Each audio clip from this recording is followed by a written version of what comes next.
Recording in progress. So we'll go to Unit 2, Culture, Identity, and Socialization. So we're starting with culture.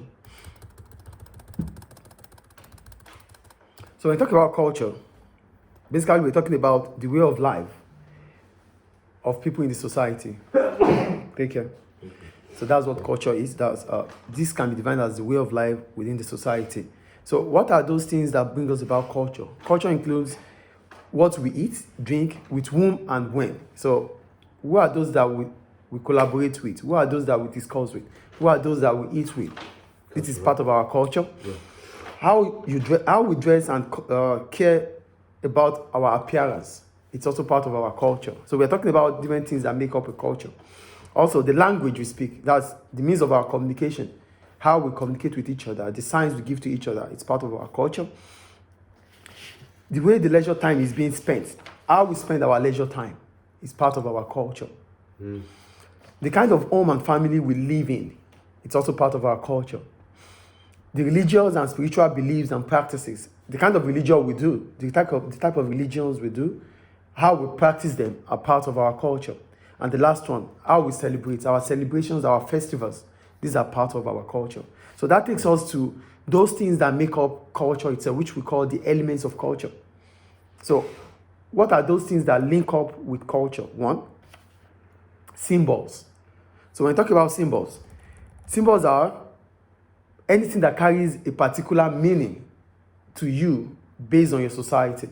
Anything that when you see it, it gives a meaning to the kind of society you belong, to the kind of place you are. That's what we call symbol. Example is the crest, like the football logo crest. So that it means that you support certain club. So when you put on that crest, it makes you to know that, oh, this is my club. I wouldn't put on any other crest except this. Yeah. Cross for the Christians. It's a symbol for their religion. It's part of culture. Yeah. So that's about symbol. The second one is about the language, which is a system of symbol with sounds and words, carrying meanings that allows us to be able to communicate with one another.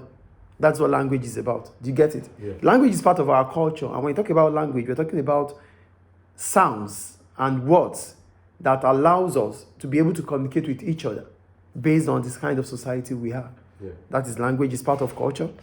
Then the third one, values.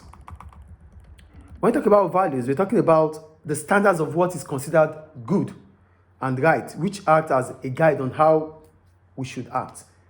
Listen, values are not the same as norms. I'm going to explain norms anyway. But for values, these are mostly personal and private. What guides what you do? What guides how you act in the society? These are your values. Do you get it? Yeah. They are always personal. They are not specific. Do you get it? Like norms. Now, before we go to norms, there's beliefs. They said beliefs are statements people hold to be true. They are more specific than values. For beliefs, these are things that whatever anybody has to tell you about it, whatever anybody has to tell you, you wouldn't take it serious because you've seen it, you go towards it, you go to see it as to be the truth. It's just about your religion. Oh, it's Islam. That's your set of belief. So anything outside this, it's not Islamic. So there's nothing you want to tell us about it anymore. This is what we grow to know. And this is the truth about it.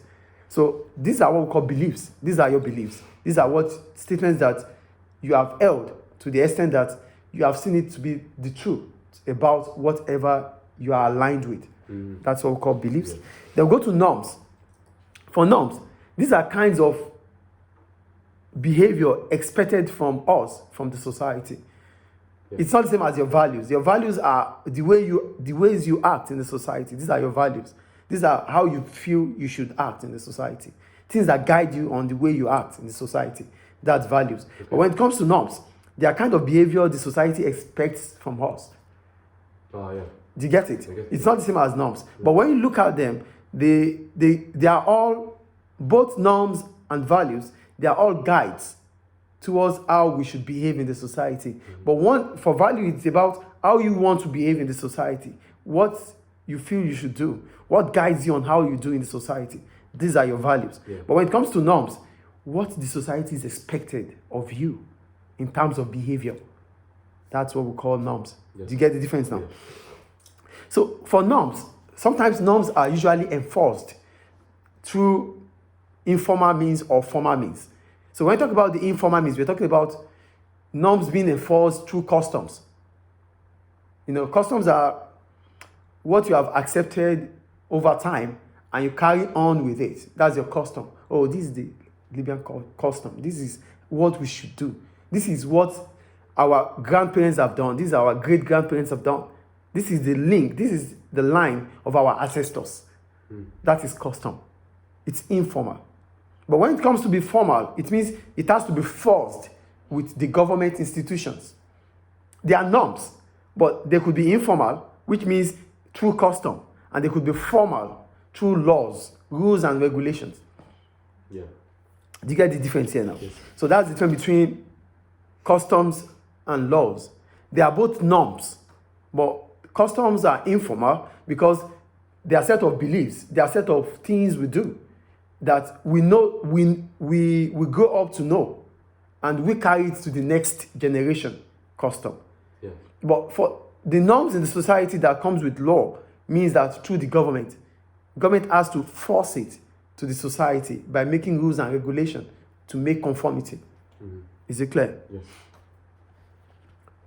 So then I wrote, note, values, beliefs, and norms are not always easy to separate in reality because they provide guidelines for how people should behave, but they differ in how specific or general they are. I said that already.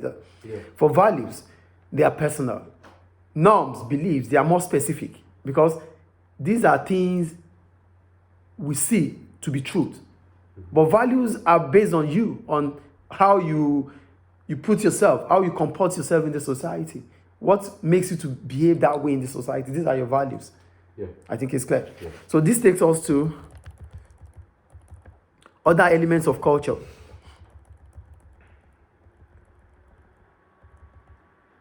Yeah, other elements of culture like we have status, role, and identity. Are you there? Yeah. So for status, this is the position you have in the society. That's your status. And when it comes to the position you have in the society, you can get it. You can get it from at birth. That means it's ascribed. You can get it at birth. You're born in a royal family. So that means you are a prince. So your status in society is a prince. Mm-hmm. That is ascribed. Do you get it? Yeah. Or you are the first child of the house. That is ascribed. So you earn the status because you are the first child. You earn the status because you are the first female. You earn the status because you are born in a royal family. Mm-hmm. This is what we call status. But that means it's been ascribed. Then you can also achieve it, especially in the modern day society where we are right now. People can work towards achieving a certain status. Yeah. Do you get it? Because you want that status, you can work towards it. That means status can also be achieved. So, yeah, do you understand? So we can get status by ascribing for it, by ascribing to it, towards it, or to achieve it. Yeah. Is it clear? Yeah. So that's about that. Now that you have a status, the next thing about your status is the expected behavior based on your status. That is your role. No, Role. Role, yeah. You have a status, right? Yeah. Based on your status, there are some behavior that is expected of you. Those behaviors that are expected of you are called your roles in the society. So that takes us to roles. So role is what? These are patterns of behavior expected by someone because of their status in the society. So because that is your status, this is what is expected of you. That's what we call role. I think it's clear. Yeah. So status and roles are part of the society. Therefore, it's important to think about what is meant by society and culture, as both cannot exist without each other. Now that we have status, we have roles. Where do we use these things? We use it in the society. Yeah. And when we talk about the society, it means the society starts from the culture too. So there's society, there's culture. They are not the same, but they cannot do without each other. Do you get it? So the society is the people. The culture is our practices, our way of life in the society. So that means both of them they are interdependent on each other. Do you get it? Yes. So as a result of that, what makes up a society? A society is made up of social institutions, which can be formal or informal. It is formal when we talk about educational system or the legal system. It is informal when we talk about the family. So the family is part of our socialization. Educational system is part of our socialization. Legal system is also part of our socialization. And all this brings up about the society. I think it's clear. Yeah. So, because we have the society, that means we have our social institution, which is family, which is school, which is education, which is legal. So why do we call it social institution? We call it social institution because they have their own way, they have their own set of norms, set of values that they believe in. Yeah. Your family has your own set of belief. The school has its own set of belief. The legal system has its own. So that makes it a social institution. Is it clear? Yeah. Then, the norms of the society, the norms and values of our culture are part of our social identity. Now, look at it. We are linking the society, the culture. Now, we have to identify ourselves in the society. So part of the way to identify ourselves in the society is our social identity. So what is social identity? Your perception. That partly says what you think people call you. But they want them to Call you, or what you think they are calling you. That's your social identity. Yeah. Do you get it? So I wrote, this is individuals' perception of themselves, based partly on ideas about how others see them. How others see you is your social identity. Yeah. Your identity is there, what you want people to see you. But when it comes to social identity, basically it's the same, but you look at it in the perspective of what the society calls you. Yeah. Do you get it? That is social identity. Clear? Yeah. Now that part of our social identity brings about one of the type of social identity is our gender identity, which is the gender. And when we talk about gender, what are we talking about? We're talking about the expected behavior based on the fact that you are a male or female. That's your gender. Is it clear? Yes. So that's all about culture and the elements of culture. Any question? No. All right.